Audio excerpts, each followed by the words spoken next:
교회의 리더인 그는 형제자매들이 하는 일처리가 마음에 안 들면 화를 내며 호통쳤습니다. 그 일로 형제자매들은 소극적이 되었고 그 자신도 괴로워합니다. 그는 하나님 말씀의 심판과 폭로를 통해 자신이 혈기를 부리는 근원과 폐교의 주태를 알게 되었고 실행의 원칙도 찾게 되었습니다.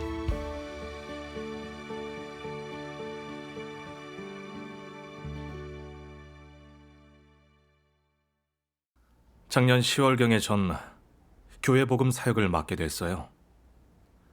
몇몇 새 신자들은 막 본분을 맡게 됐는데 전 평소에 전도에 관한 원칙을 교제해주면서 같이 복음을 전했죠.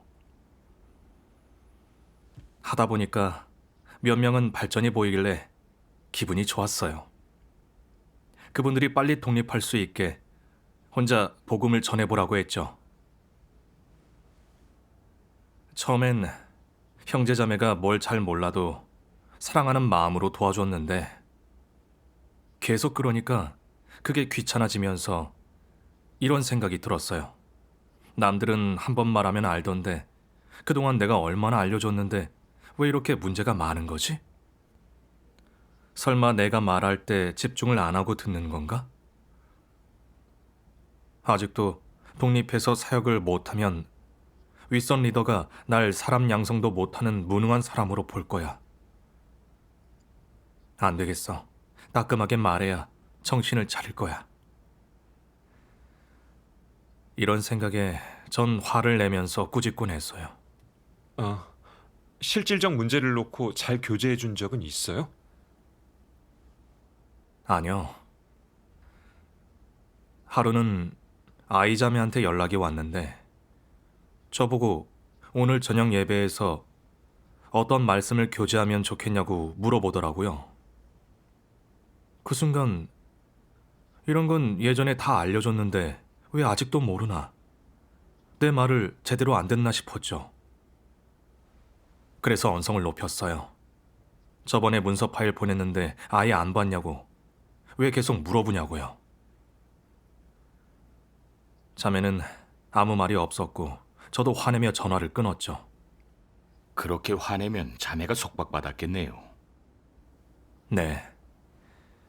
그 후에 저도 그것 때문에 가책이 좀 됐어요. 근데 한편으론 자매를 위한 거라고 생각했어요.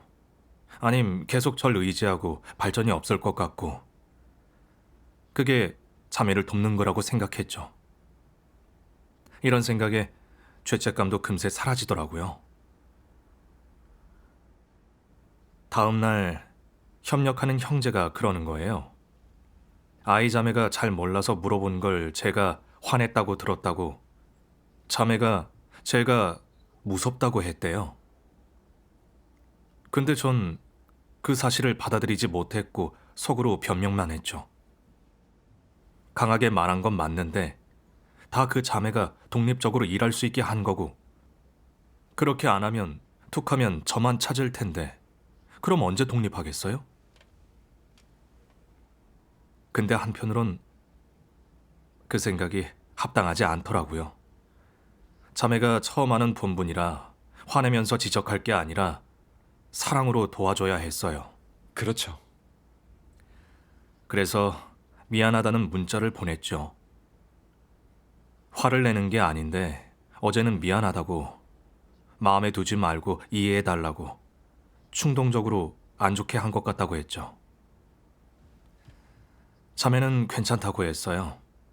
그리고 전 더 깊이 반성해보지 않았어요. 그러다가 전 설교자로 뽑혔고 더 큰 범위를 맡게 됐어요. 일부 리더 일꾼은 교회 사역이 처음이라 경험이 없어서 제가 자주 사역 원칙에 대해 교제해줬고 같이 사역을 체크하면서 세세하게 도와주곤 했어요. 처음엔 모르겠다고 하면 차근차근 교제해줬는데 물어보는 게 많아지니까 짜증이 나더라고요. 그래서 왜 이렇게 이해력이 떨어지냐고 했죠. 나는 처음 교회 사역을 할 때 리더가 뭘 말하든 다 빼놓지 않고 기억하고 바로 시행하곤 했었다고. 나도 할 말 다 하고 자세하게 알려줬는데 왜 이렇게 못하냐고요. 다들 쥐죽은 듯 조용했어요. 어휴, 안 해본 사역이라 잘 못하는 면이 있는 것도 정상이니까 무시하지 말고 잘 이끌어줘야지요. 네. 네, 그러면 상처받기 쉬워요. 그렇죠. 다음날 리더한테 메시지가 온 거예요. 자긴 둔해서 이 사역을 못하니까 자기 대신 다른 사람을 찾으라고요. 정말 깜짝 놀랐어요. 그 자매는 그 중에 괜찮은 사람인데 그럴 줄 몰랐거든요. 그때 다른 리더한테도 문자가 왔는데 어떤 분들이 제 속박을 많이 받는다는 거예요. 그제야 반성을 해봤는데 형제자매의 부족함을 바르게 대하지 못했더라고요. 인내심으로 도와주진 못할 망정 계속 화내면서 꾸짖기만 하고 구속만 한 거예요. 나중에 한 자매는 저 때문에 열흘 이상 본분을 못할 정도로 소극적이 됐어요. 그런 일이 생기니까 저도 괴롭더라고요. 그렇게 큰 상처를 줄 거라고는 생각 못 했거든요. 답답했어요. 왜 난 자꾸 혈기 부리면서 형제자매한테 악영향만 끼치는 건지. 그래서 하나님께 기도했죠. 하나님, 저도 화를 안 내고 싶습니다. 근데 일이 생기면 저도 통제가 안 됩니다. 어떻게 하면 이 문제를 해결할 수 있을까요? 저를 이끌어 주십시오. 아멘. 그러다 이 말씀을 보게 됐어요. 하나님 말씀. 사람은 어떤 위치에 오르면 자신의 감정을 통제하지 못하고 걸핏하면 트집 잡아 분풀이하고 불만을 털어놓으며 이유 없이 화를 내므로써 자신의 능력을 드러내고 자신의 신분과 지위가 남다르다는 것을 보여주려 한다. 물론 지위가 없는 폐괴된 인류도 감정을 통제하지 못하는데 화를 내는 이유는 항상 자신의 이익이 침해당하기 때문이다. 그들은 항상 자신의 지위와 존엄성을 지키기 위해 감정을 쏟아내고 교만한 본성을 드러낸다. 사람의 화와 울분 토로는 죄악을 지키기 위한 것이다. 이는 사람이 불만을 표현하는 방식이며 여기에는 불순함, 음모와 계략이 가득하고 폐괴와 사악함, 심지어 야심과 욕망이 가득하다. 아멘. 아멘. 말씀이 딱 제게 하신 말씀이었어요. 제가 늘 화내는 원인을 성찰해보니 지위 때문이더라고요. 제가 평소에 사역 성과가 있으니까 다들 사역 능력이 있다고 봤고 지금은 양성 사역도 맡고 있는데 형제자매가 독립적으로 사역을 못한다면 윗선 리더가 절 사역 능력이 없다고 볼 것 같았어요. 그래서 여러 번 알려줬는데도 잘 소화를 못하면 짜증내고 싫어했던 거예요. 또 형제자매가 몰라서 물어볼 때 전 그걸 기회 삼아 호통치면서 제 불만을 쏟아냈었어요. 저와 형제자매를 비교하면서 그들을 깎아내리기도 했는데 다들 저 때문에 구속받고 소극적이 돼 본분도 안 하려고 했죠. 형제자매가 지적해도 전 제 문제를 해결할 진리를 구하지 않았어요. 아이자매한테 사과는 했어도 온통 제 개인적 지위와 이미지를 지키기 위한 거였죠. 자매한테 전 계속 그런 게 아니라 충동적으로 그런 거라고 사과하는 척하면서 이성적으로 보이려고 했었죠. 이 말씀이 생각나더라고요. 어떤 이는 분명 성품이 좋지 않은데 늘 자기는 성격이 별로라고 말한다. 이는 변명 아니겠느냐? 성품이 나쁜 것은 성품이 나쁜 것이다. 비이성적인 일, 모두에게 해가 되는 일을 하는 것은 성품과 인성의 문제이다. 그러나 그는 늘 한순간 성질을 참지 못했다거나 성깔이 좀 있다고 말할 뿐 본질적으로 문제를 보지 않는데 이것이 자신을 해부하고 털어놓는 것이겠느냐?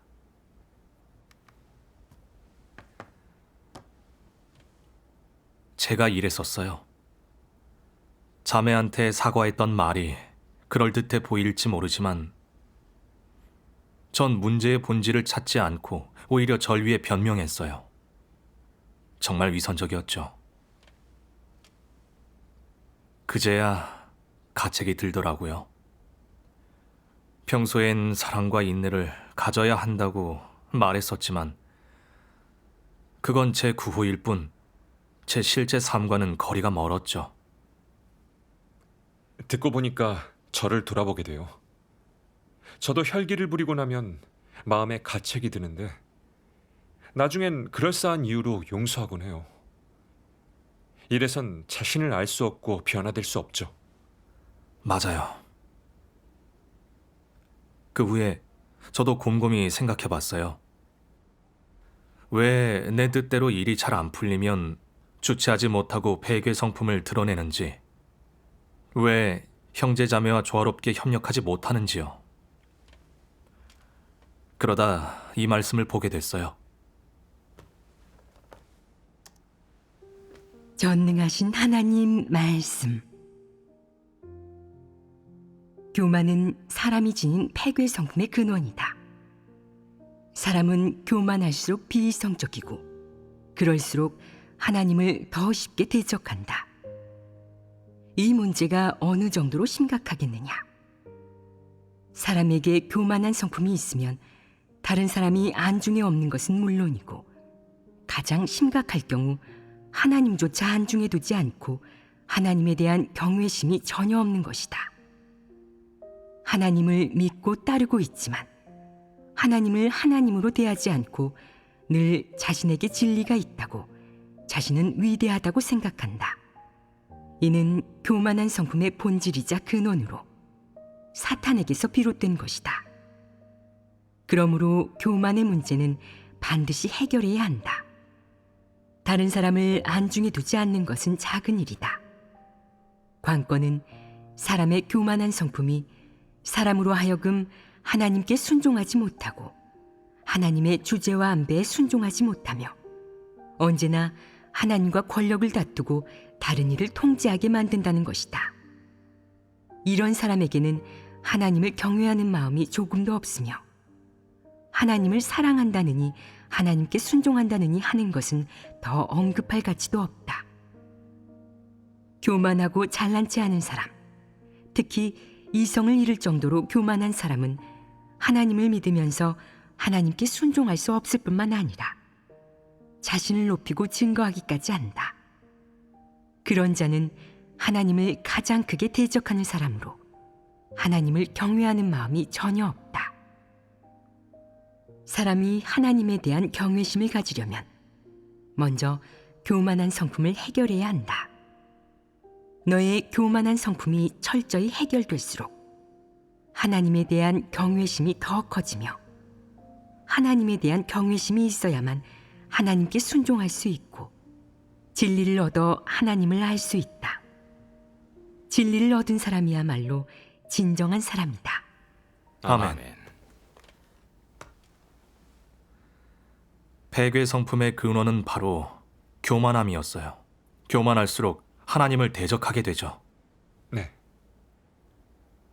제가 바로 그렇더라고요. 다른 사람을 무시하고 저보다 못하다 여기고 늘 저는 사역 능력이 있고 남보다 뛰어나다고 여겼어요. 늘 제 장점을 형제자매의 단점과 비교했고요.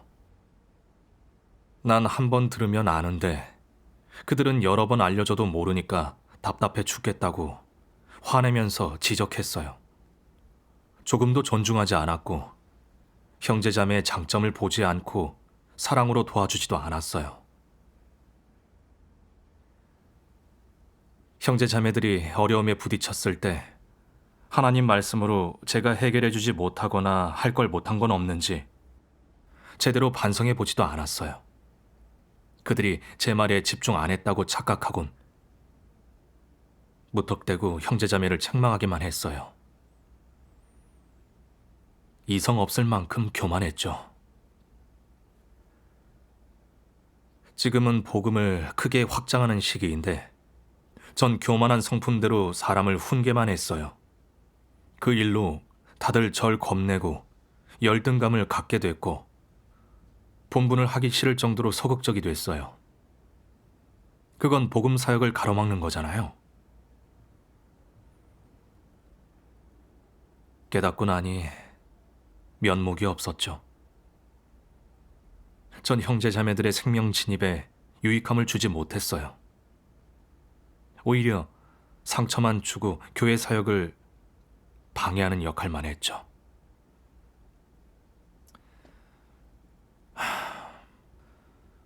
교만한 성품으로 살면 언제든 하나님을 대적하게 되더라고요.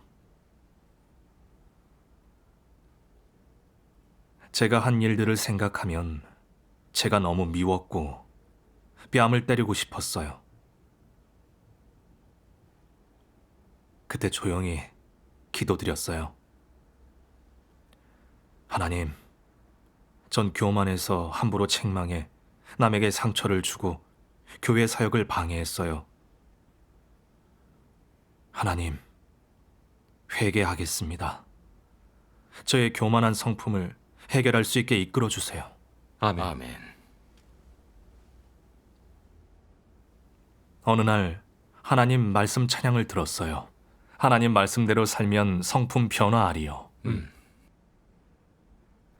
要靠神先解决自己里面的难处，除掉自己堕落的心情，能真正认识自己光景，知道自己该怎样做，有不明白的多多交通。知道自己该怎样做，有不明白的多多交通。认不认识自己不行，限制自己的病，接着多吃喝神的话，揣摩神的话，凭神话生活行事。凭神话生活行事，无论是在家或在任何场所，都能让神在里面掌权。脱去肉体天然，里面总让神化作主权。不愁你的生命不变化。慢慢你就觉得自己心情变化多了，慢慢你就觉得自己心情变化多了。 아멘. 아멘. 좋은 찬양이네요. 네. 이 찬양을 듣는데 너무 힘이 됐어요. 또 이 말씀에서 실행길도 찾았어요. 어떤 일이 생기든지 하나님 뜻과 진리를 먼저 구하면서 내 문제부터 고치고 말씀을 통해 자신의 교만한 성품을 알아가고 자신을 버리고 진리 실행하기를 중시해야 하죠. 그럼 교만한 성품도 점차 변화를 얻게 돼요. 맞아요. 그렇죠. 제가 교만한 성품대로 남을 훈계하고 눈치 주고 내가 잘났다고 여긴 건 제가 어떤 존재인지를 몰라서 그랬던 거예요. 사실 저도 잘난 게 없었어요.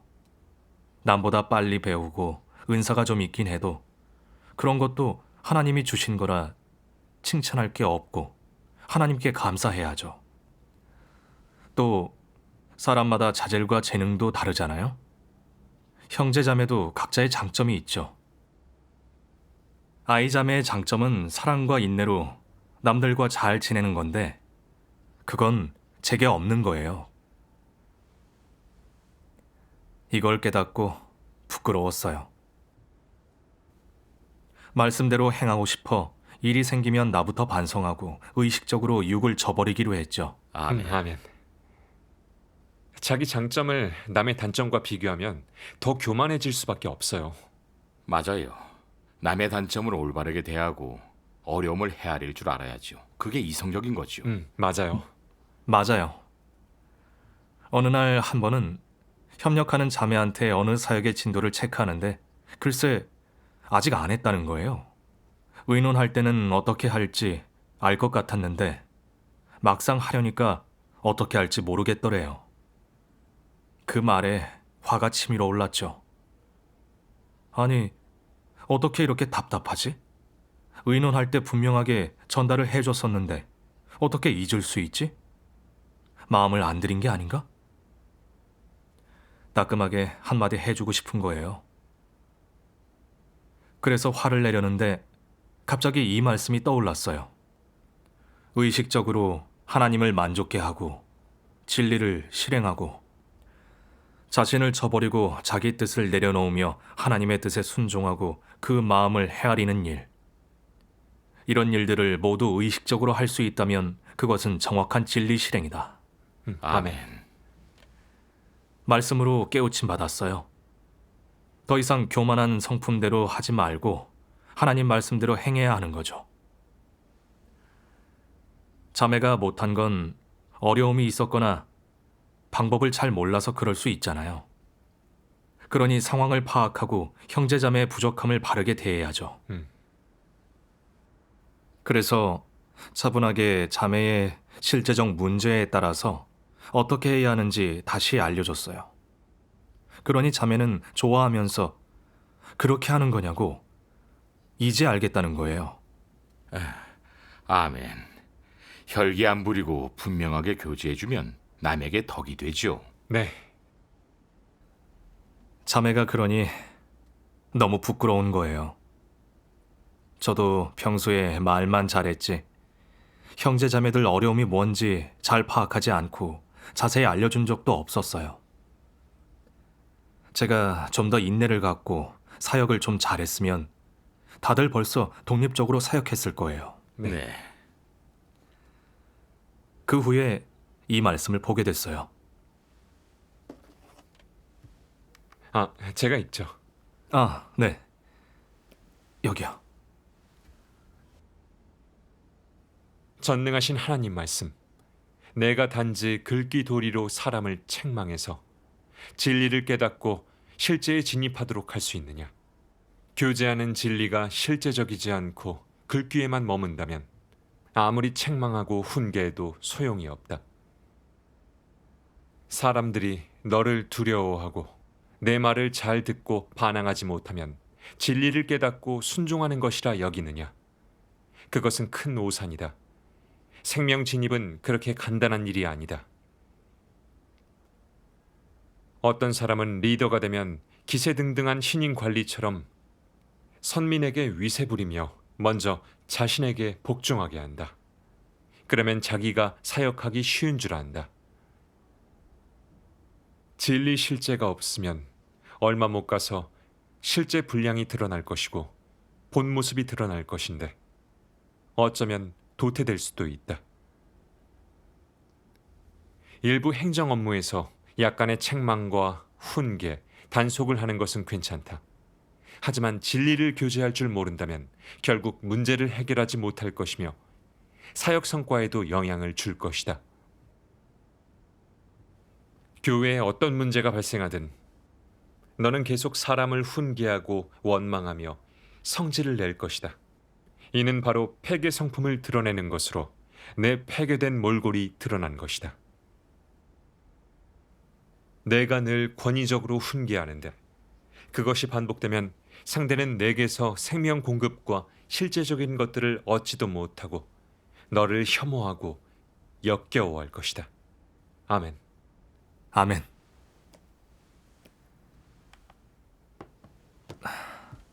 이 말씀에서 깨달았어요. 형제 자매와 협력해서 사역하려면 진리를 분명하게 교제해 주면서 본분 원칙을 잘 알 수 있게 해줘야 해요. 그래야 본분도 잘할 수 있죠. 그렇죠. 근데 계속 호통만 친다면 문제 해결도 안 되고 오히려 형제 자매의 반감만 사게 돼요. 그 뒤로 형제 자매랑 협력하거나 사역을 파악할 때는 먼저 어려움이 뭔지부터 물어봤어요. 그리고 그들이 잘 모르는 게 있으면 인내를 갖고 진리의 원칙을 교제하면서 문제를 해결해 주곤 했고요. 그렇게 실행하니까 어떤 분들은 혼자서도 사역을 잘했고 저도 조화롭게 협력할 수 있게 됐어요. 아멘. 아멘. 저도 깨달았어요. 화를 내선 문제 해결이 안 되는 거예요. 진리를 많이 교제해야 좋은 성과를 볼 수 있죠. 예. 네, 감사하네요. 맞아요. 말씀을 통해 저의 교만한 성품을 좀 알게 됐고 남의 단점을 바르게 대하고 조화롭게 협력하는 것도 알게 됐어요. 하나님께 감사드려요. 아멘. 아멘.